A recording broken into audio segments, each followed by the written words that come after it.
여러분 안녕하세요. 서울경제신문 뉴욕 특파원 김영필입니다.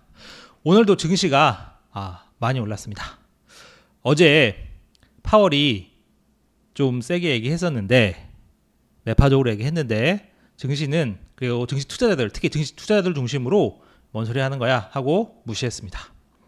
그 결과가 어떻게 될지 맞을지 아니면 더 큰 뭐 좀 후과가 있을지 그건 좀 두고 봐야 할 텐데요. 어쨌든 증시에서는 안 믿는 사람들이 꽤 있으나 전문가들 중심으로 조심해야 된다. 이거 진짜 연준 그냥 허튼 소리 아니다. 이렇게 보는 사람들이 있고 그럴 만한 좀 이유가 충분한 만큼 같이 계속 볼 필요가 있겠습니다. 그래서 이제 오늘 3월 월스트리트 제목은 좀 이렇게 꼽아봤습니다. 연준의 금리 2번 인상이 허풍이 아니다.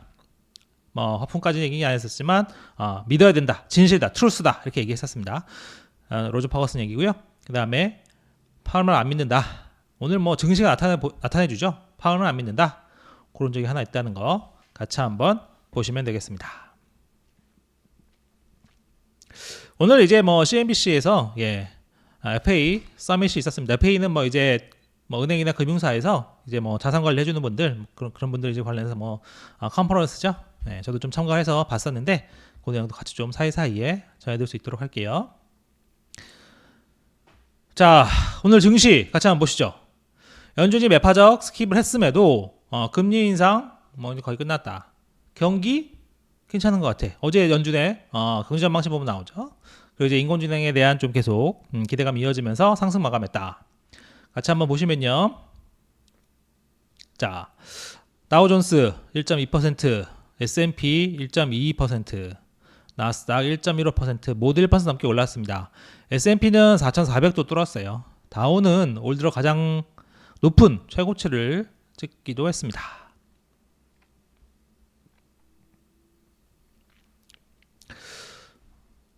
자, 오늘 그래서 이례적이기도 한데 블룸버그, CNBC 양대 경제방송이죠. 여기서 이제 월가가 파월의 말을 믿지 않는다. 증시 봐라. 안 믿는다. 이렇게 보도를 했습니다. 하지만 제가 계속 설명드리지만 연준의 의지를 과소평가하면 또 안 되겠다. 그런 부분들. 오늘 이제 카바라고 지중해 쪽 음식점인데 저는 안 가보긴 했습니다. 여기가 오늘 상장하고 이제 목목가 대비 99% 상승했다. 그런 내용 하나 있고요. 유럽중앙은행이 금리 인상했죠. 그리고 또 7월에 또 올릴 거다. 이렇게 얘기를 했습니다. 사실은 이제 보면 ECB는 유로존이 기술적 경기 침체에 빠졌잖아요. 그럼에도 금리를 계속 올리죠. 이번에 올렸고 또 올릴 거다. 그래서 그런 부분은 같이 좀 받으실 필요가 있겠습니다. 연준이라고 못할 건 없다. 그런 부분들 같이 한번 볼 필요가 있겠죠. 그래서 요 기사입니다. 시장이 연준의 터프한 금리 관련 얘기를 사지 않는다. 좀 받아들이지 않는다. 그런 거겠죠. 뭔 소리 하는 거야? 이렇게 하고 있다는 거죠. 그래서 이제 하나씩 보겠습니다. 사실은 이제 항상 그 FOMC 당일날은 좀 사람들 정신이 없고 조금 이제 헤매는 경향이 있는데 그 다음날이 되면 이제 월가에서도 하루가 좀 지나니까 밤새 좀 생각을 해보겠죠. 그래서 좀 이제 구체적인 내용들이 많이 나오는데 캐시베러라고 JP모건 자산운용 부사장 이분이 이제 CNBC 나와서 이런 얘기를 했습니다. 어제 연준은 꽤 매파적이었다. 프리티 호키시 이렇게 얘기했었어요. 꽤 매파적이다. 매파적인 거는 언사나 표현이나 그리고 점도 이런 거 보면 매파적인 건 분명합니다. 매파적이었다. 그러면서 그 이유가 세 가지가 있다. 정리를 해서 잘 정리를 해줬어요. 같이 한번 보시죠. 자기가 볼 때 파월은 캐나다 그리고 호주 중앙은행과의 차별점을 좀 만들고 싶었다. 보기에 따라 해석한 사람은 좀 다르긴 하겠습니다만 자기들이 볼 때 캐나다 호주 중앙은행은 자신들 일이 끝났다고 한 다음에 다시 이제 물가를 보고 이렇게 하니까 긴축을 더 해야겠구나. 그래서 긴축이 올린 것이 다시 또 이제 금리를 올린 것이기 때문에 그렇게는 하고 싶지 않다. 그래서 이제 좀 성급하게 우리의 일이 다 끝났다고 하지 않고 매파적인 모습을 보여줌으로써 이렇게 좀 나중에 좀 당황스러운 상황이 오는 거를 피하려고 한 거다. 그런 거 하나. 두 번째, 시장이 너무 완화하는 것을 원치 않았다. 어제 매파적으로 얘기했음에도 이제 여러 가지 특정 부분들이 있었죠. 7월은 라이브 미팅이네. 아직 좀 일부 인플레이션 진전인데 이런 얘기 그런 멘트 때문에 어쨌든 증시가 오늘도 많이 올랐잖아요. 근데 어제 그렇게 말 안 했으면 오늘 어떻게 됐을까요? 예, 오늘 뭐 폭등했겠죠. 예. 어쨌든 시장이 너무 완화하는 것을 원치 않는다. 이건 기본적으로 어쨌든 연준이 이제 긴축 기조를 유진하고 있기 때문에 증시가 좀 너무 완화하는 거는 좀 부담스러울 수밖에 없습니다. 물론 이제 전에도 뭐 크게 뭐 신경 쓰지 않는다는 식으로 얘기했지만 어쨌든 뭐 계속 올라가고 이런 거는 당연히 달가워하지는 않죠. 그게 두 번째 이유고, 세 번째, 인플레이션이 내려갈 것 같은데 자신의 전망을 못 믿는다. 예. 사실은 이제 연준이 크게 뭐 실수를 좀 했었죠. 예.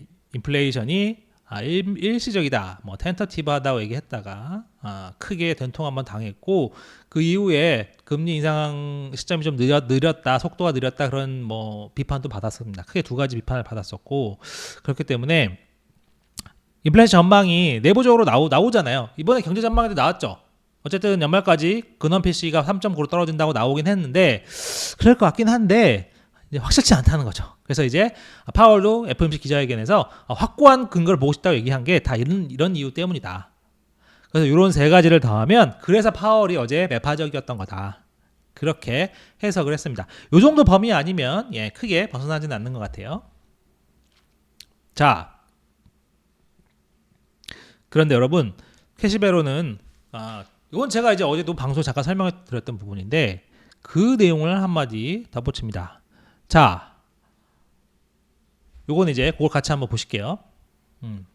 바로 나오면 좋은데, 경제 전망 관련해서 어제 이제 연준이 경제 전망을 내놓으면서 제가 말씀드린 부분이 그거죠. 실질 금리 부분이 조금 더 긴축되는 부분이 있다. 그래서 그 부분을 잘 봐야 된다. 그걸 제가 이제 설명을 드렸었는데, 자, 여기 한번 같이 한번 보시죠. 어제 설명드렸었지만 올해 연말에 정책금리 5.6, 근원 PC는 5.9, 3.9니까 차이가 한 1.7%포인트, 내년에 2%포인트까지 벌어진다. 그래서 어쨌든 연말까지 가서 인플레이션 조금 더 내려가긴 하지 않겠습니까? 그런데도 지금 수준의 금리를 유지하면 상대적으로 실질 정책금리, 즉 인플레이션을 감안한 실질 정책금리는 상대적으로 더 높아진다. 그래서 계속 더 긴축적이 되는 거다. 올리지 않아도 가만히만 있어도 인플레는 떨어질 거라고 분명히 보기 때문에 인플레가 떨어진다고 생각하면 가만히 앉아 있어도 금리를 더 올리지 않고 기준금리를 더 올리지 않고 가만히만 앉아 있어도 인플레가 떨어지니까 상대적으로 더 긴축이 되는 거다. 그래서 추가적인 긴축을 하지 않을 거다. 이렇게 좀 캐시베로는 주장을 하고 있습니다. 어쨌든 이 실질 정책금리 이 부분은 잘 보실 필요가 있어요. 이게 중요한 연결고리가 되는 건 확실하거든요. 이 부분은 잘 보실 필요가 있습니다. 이 부분이요. 기준금리 전망치에서 근원 PC를 뺀 거. 그러면 실질 정책금리가 나오니까.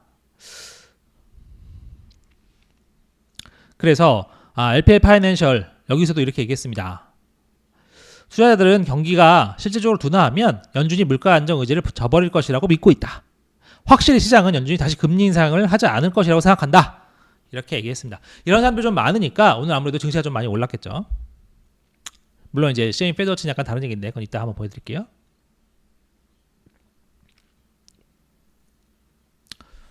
그런데 제가 이제 좀 신뢰하는 분 중에 한 분인데 로저 퍼거슨 전 연준 부의장 생각이 180도 다릅니다. 오늘 CNBC 나와서 이렇게 얘기했어요. 시장은 지금 그렇게 안 믿는데 연준 말 뭐 두 번 올린다는 거 맞는 얘기야? 그랬더니 퍼거슨이 이렇게 얘기했습니다. 그들은 진실을 얘기하고 있다. 트루스. 즉 속된 말로 뻥카가 아니라는 얘기죠. 앞서서 제가 이제 퍼거슨이 많으면 두 번까지 더 올릴 수 있다고 하는 얘기 그 커멘트를 제가 3월 월스트리트에 전해드린 적이 있었는데 그 얘기를 오늘 다시 한번 하면서 나는 그때 이제 연준이 두 번 올릴 수 있다고 했는데 실제로 보니까 연준도 그렇게 생각하고 있더라.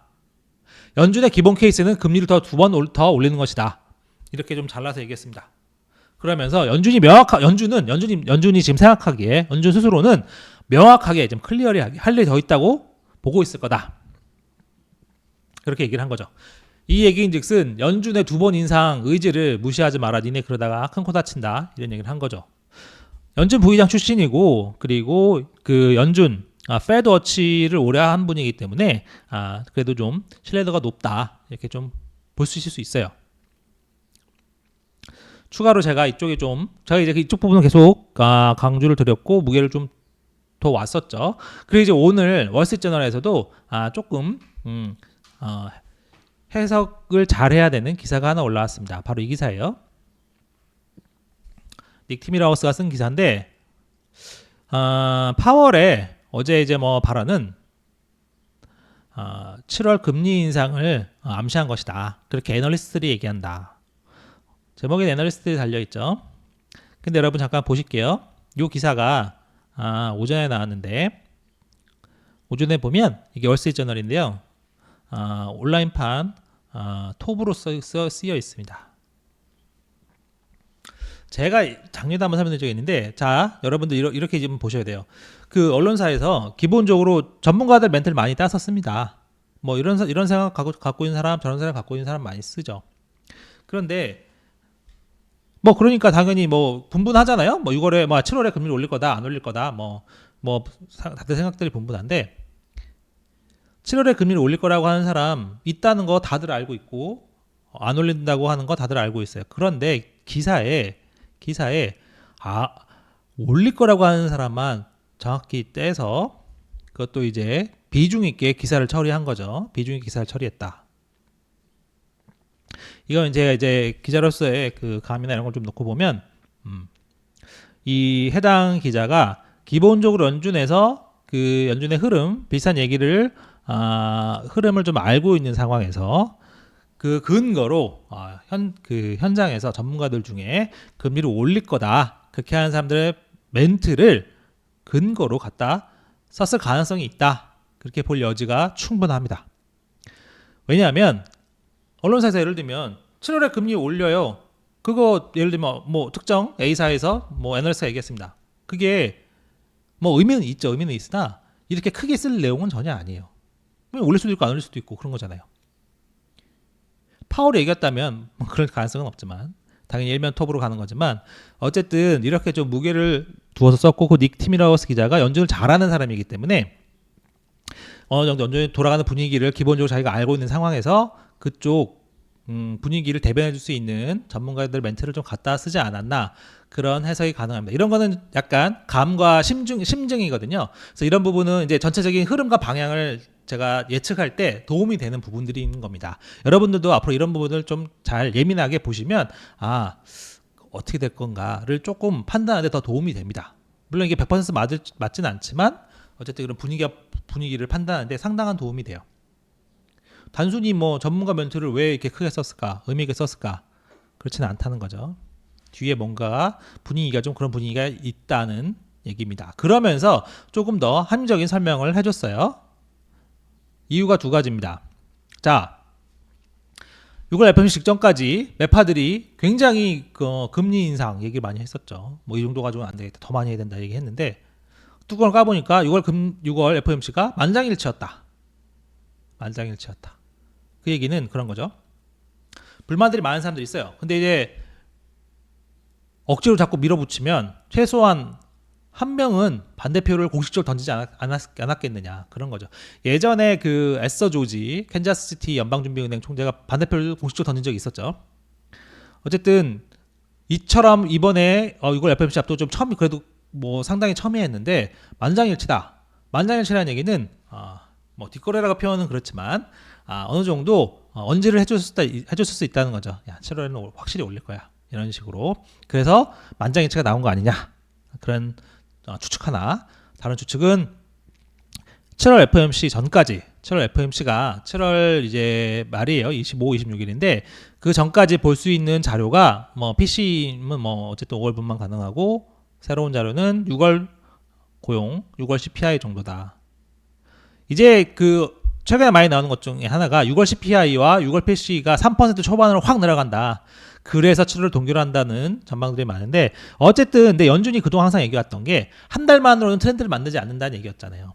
그러니까 6월에 확 낮아지는 거 그럴 수 있는데 이거 가지고는 계속 쭉 연속 동결로 가는 굉장히 중요한 증거점 날인 7월에 동결하기가 쉽지 않을 것 같다. 그렇게 두 가지입니다.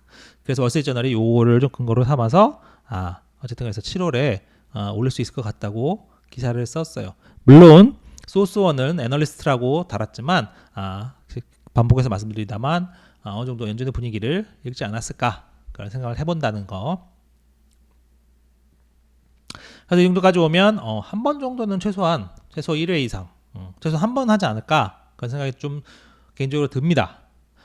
두 번까지 할 수도 있으나 그거는 뭐 경제상을 봐야 되는 거고 어차피 그 사이에 너무 많은 뭐 FOMC도 있고 자료들도 있으니까요.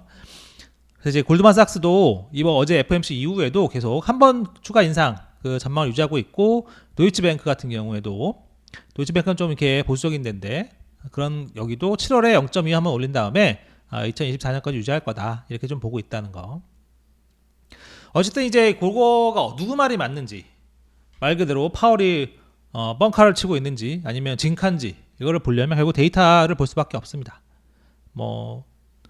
왜 겨우 데이터 보면 누가 못하냐 그렇게 말하실 수도 있지만 지금 상황이 연준이 그래요. 예. 정말 데이터 디펜던트하기 때문에 어쩔 수 없는 부분이 있습니다. 근데 오늘 경제지표가 정말 많이 나왔거든요.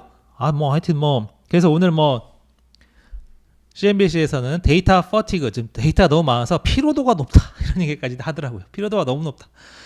워낙 또 데이터에 의존해서 하고 데이터들이 막 쏟아지니까 오늘 특히 많았으니까 그런 얘기 나올 만도 합니다.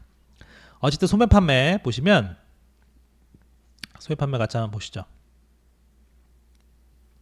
소매 판매가 0.3% 증가로 나왔습니다. 블룸버그 전망치가 마이너스 0.2%였어요. 근데 플러스 0.3이 나왔으니까 상당히 강하게 나온 거죠. 소매 판매는 인플레이션을 감안하지 않은 수치입니다. 그래서 5월에 CPI가 전월 대비 0.1% 증가했었거든요. 그러니까 그거 빼도 한 0.2% 증가했다 이렇게 볼 수 있는 거죠. 그리고 여러 부분들이 좀 상승했다. 자동차 이쪽이 좀 많이 증가한 게 전체적으로 예상을 웃돈 결과가 나왔습니다. 물론 이제 소비 전체적으로 보려면 이달 말에 나오는 PC 개인 소비 지출이 서비스를 다 아우르기 때문에 가장 정확한데 소매 판매는 어쨌든 이제 그 상품 중심 거기다가 이제 일부 실금료 서비스 일부를 좀 볼 수 있어요.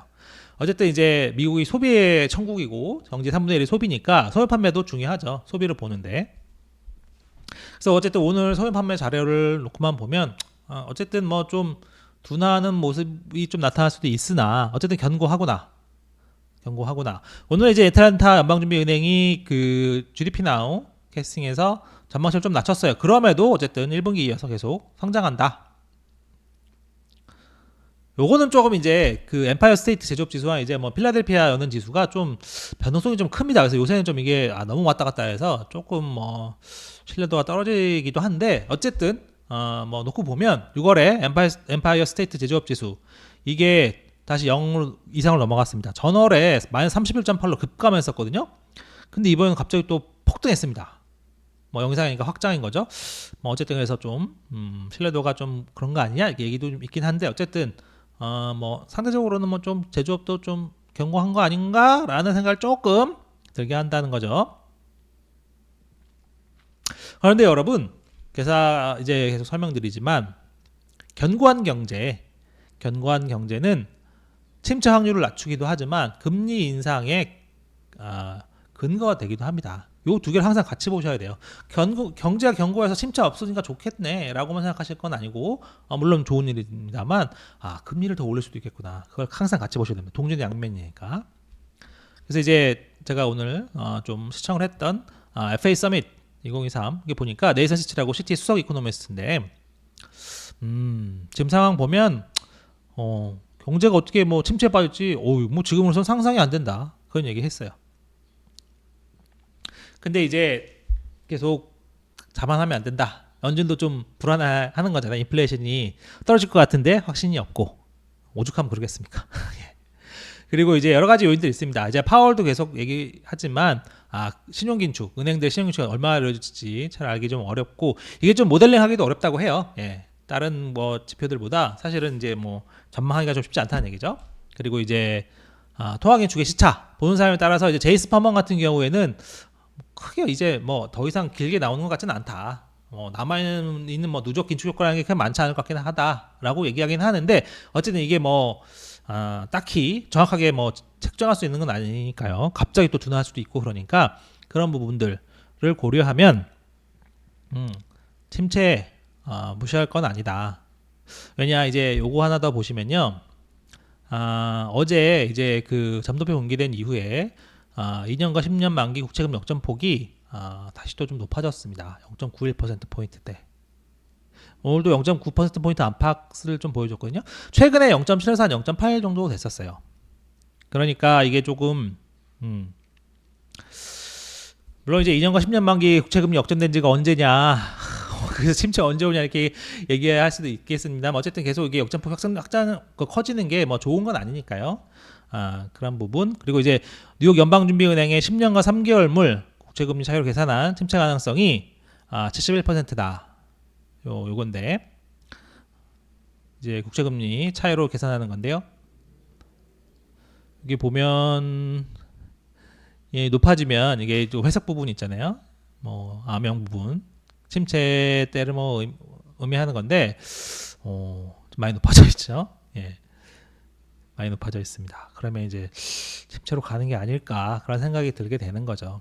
이건 이제 뭐 뉴욕 연방준비은행 홈페이지에서 찾으실 수 있으니까요. 금방 보실 수 있을 겁니다. 그래서 이런 부분 보면 물론 이것도 언제부터 그랬냐 이거 계속 그렇다 이거 얘기하면 또 약간 그렇긴 합니다만 어쨌든 여러 가지 뭐 국채금리 이런 부분으로 보면 조금 침체 가능성이 계속 있다. 더 높아지는 부분도 있다. 그런 것들. 그래서 이제 경제가 너무 세니까 이제는 정말 뭐가 부러져야 될 것 같다. 그럼 인플레 낮추려면요. 그래서 오늘 뭐 내용을 조금 더 제가 앞에 내용이 조금 너무 많아서 다시 한번 정리드리면 오늘 증시가 오른 거는 결과적으로 증시가 오르고 파월의 말을 약간 무시한 거는 투자자들이 빠른 경기 둔화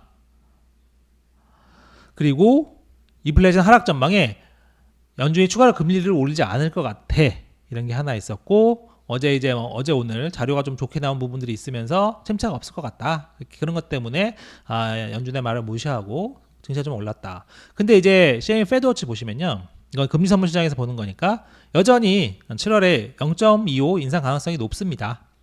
높고 앞에 제가 설명드렸지만 이제 로저 퍼거슨 같은 전 연준 부의장은 2번 올릴 수 있는 거 이거 뻥 아니야. 조심해야 된다. 이렇게 얘기하고 있다는 점.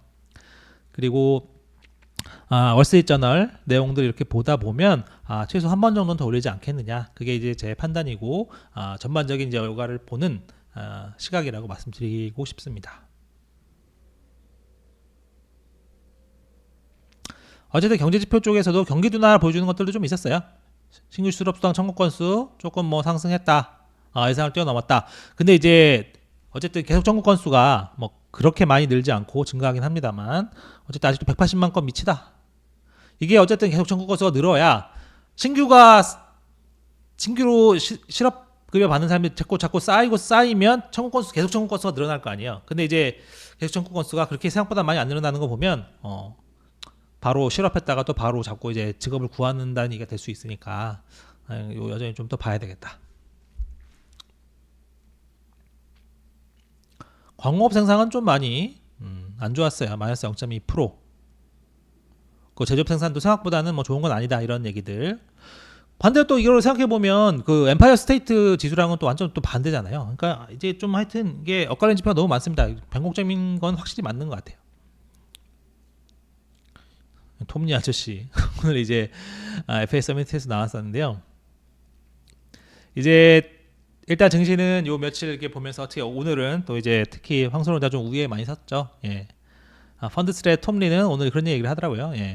뭐 다들 많이 하는 얘기인데 주택부분 인플레가 결국 CPI에 이제 앞으로 계속 반영이 될 건데 그러면 이제 인플레 많이 떨어질 거다. 그리고 자기는 건들락이 그런 얘기 했었죠. 금리 인상 재개는 쉽지 않을 거다. 그리고 어닝은 2분기에 바닥을 친 거야. 여러분 어닝은 2분기에 바닥을 쳤어요. 그래서 나는 하반기 증시 상승세가 좀 더 광범위해지면서 좀 대세로 가는데 긍정적이다 이런 얘기를 했습니다. 뭐 결과적으로는 하반기에 좋을 수 있다 그런 얘기겠죠. 요거는 참고서 보시면 좋을 것 같아요. 블룸버그 인텔리전스에서 좀 옛날 걸 따져보니까 증시와 침체 관계를 좀 봤을 때 침체의 정도, 뭐 깊이, 그러니까 뭐 GDP가 얼마나 빠지냐 그런 것보다는 길이가 중요하다. 침체의 기간이 짧으면 증시도 빨리 반등하는데 이게 길어지면 이게 조금 어려움이 있다. 그래서 일부 침체를 걱정하는 분들 입장에서는 침체가 가까워진다고 할 때는 안 온다고 보는 사람도 있긴 하지만요. 예, 침체 관련해서는 깊이보다는 기간이다. 이거는 한번 알아두시면 좋을 것 같습니다. 버거슨이 어쨌든 뭐 증시 좀 너무 많이 오르면 좀 그렇다는 얘기 좀 했고, AI 부분은 네이슨 시친 이렇게 얘기를 했습니다. 이것도 이제 FA 서밋에서 한 얘기인데, 과거 이제 인터넷이나 IT 혁명을 볼 때 처음 개발된 뒤에 실제로 경제 성장과 생산성 그리고 경제 영향을 주는데 한 10년 정도 걸린다. AI 같은 경우에 5에서 10년 정도 걸리지 않겠느냐. 근데 이제 마침 지금 전 세계적으로 고령화가 많이 있으니까 AI 효과가 좀 더 많이 발달해 실질적으로 적용이 되는 과정, 그 시점 때쯤 되면 AI가 이제 고령화 부분으로 인한 뭐 노동력 부족, 그다음에 뭐 생산성 저하 뭐 이런 부분을 좀 메울 수 있겠다. 그런 전망을 했다는 거 좀 큰 그림상에서 보시면 될 것 같아요. 이게 이코노미스트들, 경제학자들 입장에서는 AI의 뭐 세부 기술보다는 이게 그래서 나중에 경제 생산성에 어느 정도 영향을 줄 거냐, 생산성을 얼마나 높일 것이냐. 당연히 뭐 인터넷 때문에 생산성 많이 높아졌죠. 그런 부분들 AI가 되면 생산성이 더 많이 높아질 부분이 있겠죠. 그래서 이제 뭐 IT 전문으로 보시는 분들은 뭐 당연히 기술 뭐 개발 정도 뭐 그 정도를 많이 볼 텐데, 애널리스트들, 경제학자들, 이제 특히 이제 이코노미스트들은 그게 이제 AI 결과 생산성에 얼마나 영향을 줄 거냐, 그게 경제 성장을 얼마나 띄울 것이냐, 노동력에는 어떤 영향을 줄 거냐, 이렇게 보는 시각이 약간 좀 다르다는 거 또 참고 삼아 보시면 될 것 같습니다. 오늘 뭐 메타 뭐 임원인가요? 그래서 지금 뭐 AI 수준은 뭐 강아지 수준은 안 된다, 그런 얘기를 했던 걸 제가 본 것 같아요. 그래서 저도 딱 여기에 딱 맞는 것 같은데, 바피사니가 오늘 그런 얘기를 했습니다. CNBC에 이제 그 시장을 전문하는 기자 뭐 데스크도 하고 그랬던 것 같은데, 지금 뭐 전문 기자를 하는데, 앞으로 직과 전망은 파월의 말을 얼마나 믿느냐 여기에 달려 있다. 그러니까 파월의 말을 믿는 사람은 좀 약세를 볼 것이고요. 파월의 말 뭔 소리 하는 거야? 그러면 좀 이제 강세를 볼 수 있겠다, 그런 거죠. 이게 딱 들어맞는 것 같습니다. 파월의 말을 어떻게 볼 것이냐, 사람마다 다를 테고, 거기에는 여러 가지 또 전망이 섞여 있죠. 인플레이션 어떻게 될 거냐, 연준이 금리를 얼마나 올릴 것이냐, 침체가 오냐 안 오냐, 이게 갈려 있기 때문에 딱 꼬집어서 얘기가 좀 쉽지 않은 상황이긴 합니다. 어쨌든 오늘 나온 경제지표는 지금 미국 경제 상황 그리고 연준의 방향성을 보는데 약간의 도움은 되지만 뭐 직접적인 도움이 되지는 않아요. 예, 뭐 방향성을 바꾸는 정도는 아니고요. 내일 이제 또 보니까 이제 쿼드러플 리칭데이 그런 게 있습니다. 그리고 미시간대 인플레 기대가 나오거든요. 그래서 그런 내용 보시면서 변동성은 좀 클 수 있겠다. 뭐 쿼드러플 리칭데이니까 그런 내용 함께 보시고, 예. 파월의 말 어떻게 볼 건지 중요한데, 개인적으로는 어쨌든 과소평가하면 안 된다는 쪽으로 저는 보고 있습니다. 예. 그렇게 좀 참고하시면 좋을 것 같아요. 오늘은 여기까지고요. 궁금하신 내용 있으시면 언제든 이메일과 댓글로 문의사항 남겨주십시오. 감사합니다.